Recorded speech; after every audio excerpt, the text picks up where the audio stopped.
Hello, welcome back guys to another episode of Just Vanning It. This week we're covering safety on the road. Now you've clicked on this video because yes, we have been robbed on the road, and we're going to cover that in one of these sections that we're about to jump into it. So let's not drawl on too much, let's jump straight into it. I'll pick you up in my 59 Ford. We head on down the road until we get bored. Just you and me and the sun and the wind. If the rain should start falling, we'll head on home again. Everybody else can see where we belong. Proudly brought to you by Icheck TPMS. Good day, welcome. This is a great topic that we get asked a lot about. We're going to share with you our experience about that we've been robbed in one of these points. But enough of that, let's jump straight into it, Sue, and let's get it going. Right. So tonight's episode is about safety on the road, and what we're going to take you through is some hints and tips on how to stay safe on the road. Safety first. At the end of the day, you travel, everything you own and everything you need is in either your caravan or your car, and we want to talk about being safety smart and keeping safe. So in our experience, what is the number one rule? Go with your gut feeling. Yep. So this has happened to us about 5 or 6 times, maybe even more, but no less. Now we've arrived at a campground, or a free camp especially, where we've arrived quite late in the afternoon because that's just the way we travel. And I don't know, it's just a bit of an airy feeling. No other campers around. Jump back on the travel app that we were using, and we found that maybe up the road or even back, you might have passed a few caravanners on the side of the road. But we've had a look and we've actually punched on 30, 40, maybe even 50 Ks up the road, where we've rolled in every single time and there is more than 1 or 2 campers. So safety in numbers. And every time we've done that, we've said what a good call it was. And it might be late at night, we're just looking for somewhere to rest up, and then we'll travel on in the morning. And that's generally happened sort of remote. Obviously caravan parks, you'll feel pretty safe in terms of like having other people around, caretaker on call, or possibly even a police station around or whatever like that. So always go with your gut feeling on that. If something doesn't feel right, Yeah. just move on. And it's funny because we get there and our gut feeling is telling us to move on. So with that like gut feeling, I don't know what it is, you just get there and just doesn't feel right. And believe me, some of the places we've been to have been pretty, but we've moved on and we found other people to camp with and have a yarn, and I don't know, safety numbers. The second point is, and you will see this everywhere you travel, lock it or lose it. Yes. And this brings us on to our personal experience of being robbed. Now, when we say lock it or lose it, like in general, you should just lock up your stuff. But I'll be honest with you, get a little clumsy at times.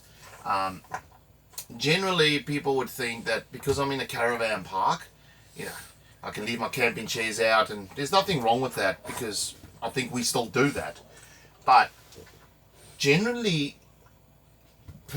the stories we get out around traveling 3.5 years on the road is that people staying in caravan parks actually get more targeted than free camping. Now, there's maybe a myth about that, is that because you're closer to town, there's more people, there's more opportunists out there, and they think that because you think you're in a caravan park that you can leave stuff out. You're more relaxed. And also I find the free camping that, what we've sort of done is always generally going to be out of town, quite a way out of town. And I think you've nailed it on the head there. It's opportunistic. So most of the theft that you experience, whether it's on the road or at home, it's opportunistic theft. If it's easy to lift it, if it's easy to take it, it's more likely they're going to take it. So yeah, and I don't know, They seem to. I think maybe when we're free camping, we pack stuff away. I'll be honest with you. I've left my camping chairs out, and most probably need to start packing them away, because this theft thing is starting to really sort of in this last sort of 9 months become a bit more common, and we need to be. We all need to be aware of this. If you don't know about it, that's why we're making this video. Is that we should be packing everything away, free camping or camping in caravan parks. So paid camps don't necessarily equal safety. And yeah, you would think you would, but it's not actually like that. Well, at least what we've heard. So here we go. So when we were up in Cape York last year, we were staying in a paid camp. Paid camp. It's Loyalty Beach. Now they have signs everywhere. That say lock it or lose it. Or lose it. We were a little bit clumsy. Going up the Cape, the canopy latches sort of rattled and weren't quite engaging. So I don't even know the brand of the canopy, and that's me being honest. I get asked a lot about the canopy, and I don't know what brand it is. It is our fault, because I should have just fixed it. And that night, first I would like to say, we were actually supposed to leave on this Saturday when we got robbed. That was our 1 week up at Loyalty Beach. But there were 4 of us that stayed back out of the 8 people that travelled, because the weather was coming good. And yeah, that Saturday night they hit the camp. So what I think actually happened up there is that got into bed, asked Sue, locked the car. Yes, she did. But I'd been out prior to that, not thinking, come back inside. When I'd asked her, she said she locked it, but I'd been in after her and I had left it unlocked. They got into our car that night. They actually come in, and we actually found out that they hit a few people that night, and they stole $7,000 worth of camera gear out of our car. Yeah. Now, we only found out the next morning. We got up for a cup of coffee. We were going to head out fishing. And old mate behind us come up and said, "Oh, guys, I think some of your stuff is sitting in a ditch." And the funny thing is, we're sitting in our caravan like this. My car was parked right next to my window that my canopy could open up. It didn't hear a thing. Yeah. That's how insulated this caravan is. It's always an awful feeling. Like, we looked over and we saw the camera bag. We saw the fishing bag. And they had some, the Cobra hats were sitting there. I just froze. I didn't know what to do. When I saw my camera bag, I thought, they've got. So, I take pride. I'm not. That camera that we left to travel with, I'd saved up a long time for and bought it. All the lenses I bought before going on this trip, years before actually, when I was trying to sort of do a bit of photography, worth quite a fair bit of money. And fortunately, when they've picked the camera bag up in the car, the actual camera rolled out of it. But also, they were obviously getting it ready to leave with it. So all my lenses were there. But what they did get is my drone, which was worth about $4,500. It was a Maverick Pro 2, and I had bought the nice controller for it, which was another $1,500, plus all the extra batteries and stuff I had bought along the way. They also got hold of 3 of my GoPros in the car. Now you must probably think, why do I have so many? Well, this is what we do, and I sort of every year bring another GoPro out. I'll buy that to try and stuff great, but I keep them. So when we were doing Cape York, we had the cameras all over the place. But what actually hurt me the most was I lost all the footage. Yeah. I hadn't taken it off the camera the night when they stole it, so we'd lost a little bit of footage on that. So they got away with 2 GoPros and 3, and the one was a 360 that we used to take quite nice, different type of photos for. So.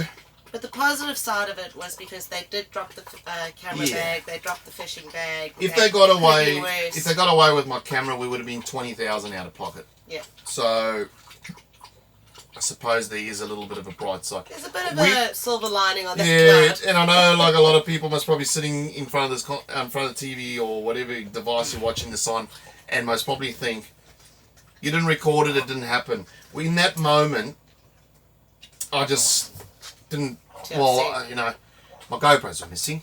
Fortunately, our vlogging camera was in the caravan, and one of the GoPros were in the caravan. So I managed to keep something to keep vlogging while we were there, but we couldn't drone anything on the way back from Cape. It is what it is, and we actually ended up going fishing that day and got sharked so many times. But it was just yeah. So guys, like, yeah, now if we're free camping, especially free camping, and I feel airy, that gut feeling, I'll actually get my drone and my camera and put it inside the caravan. Yeah. So that, I don't know, there's been about a few circumstances lately that I just don't feel right about it, and I actually just bring it and put it inside the caravan. Now you must probably thinking, why don't I do that all the time? It is a lot of gear. The caravan just doesn't have the storage for all that gear. So at night I double check my lock now. I'm the last one to do it. I'll say to Sue, like, let me be the last one to do it, so I know that I've done it. That's the thing. Don't assume that the other one Yeah. has done something, because it's something that can go wrong very easily and unintentionally. We're not looking for anyone to feel sorry for us. We did it.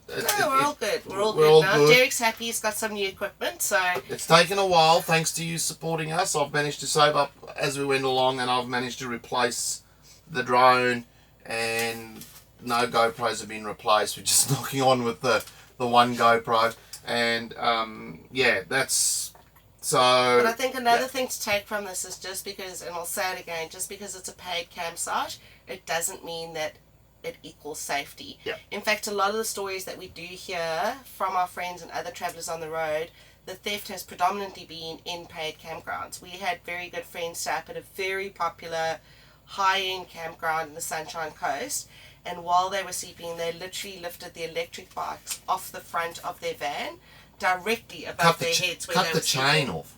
Cut the Cut chain. the chain.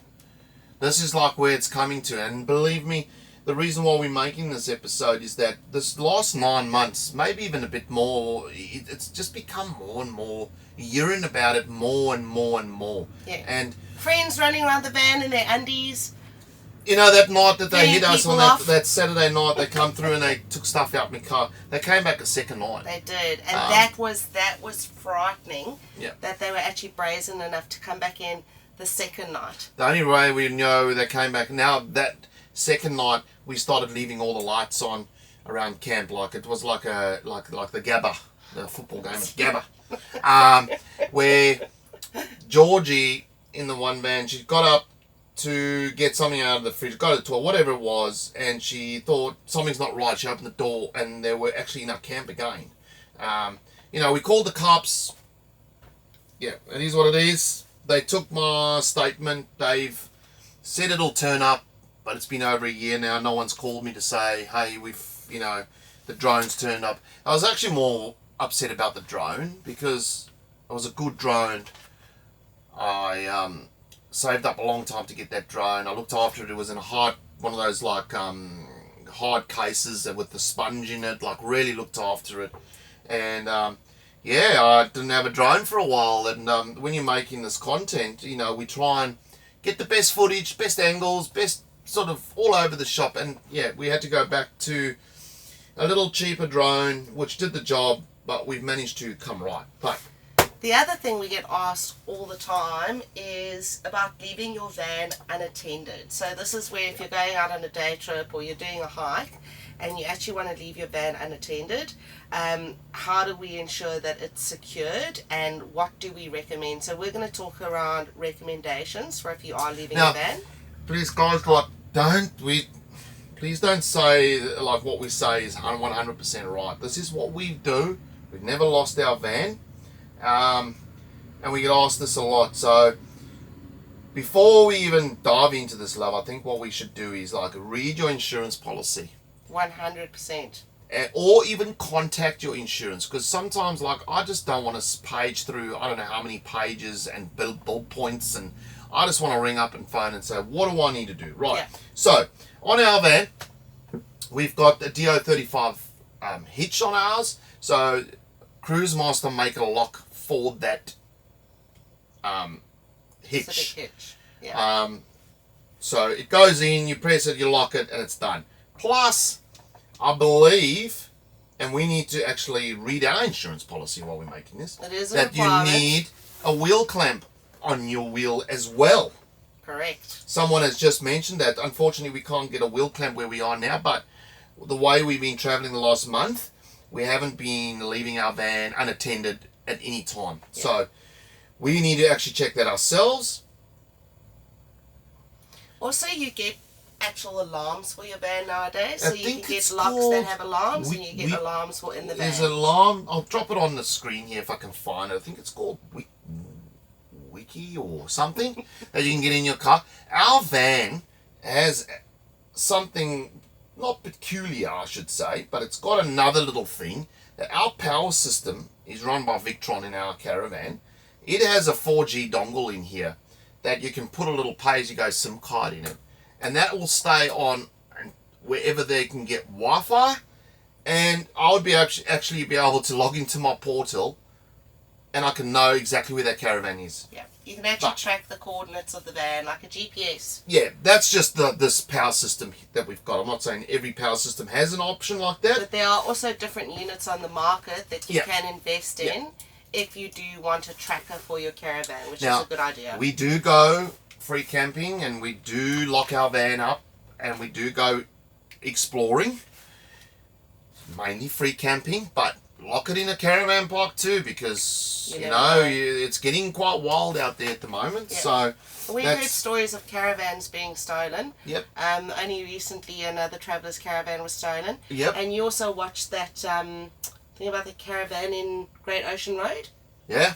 That was sleeping. It was a camper. But it doesn't matter. Just if you're having a few beers around the fire and you're getting a little bit wobbly, try and dedicate someone to make sure everything's locked. That's all I'm saying. I'm not having a go. Believe me, I have a few beers, but yeah, very important.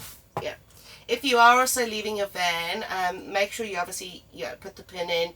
You've got the wheel lock. Shut your windows. But that's it. Shut your windows. Lock your tunnel boots. Lock everything up. Correct. 100%. Because we just spoke about opportunistic theft. If your windows are open, it's very easy to get in. And then what I'm going to say now too is it's not a dig at this person, because I've been in a situation like that before. Believe me, we were travelling along the Gibb River Road. We've come up to a caravan left on the side of the road.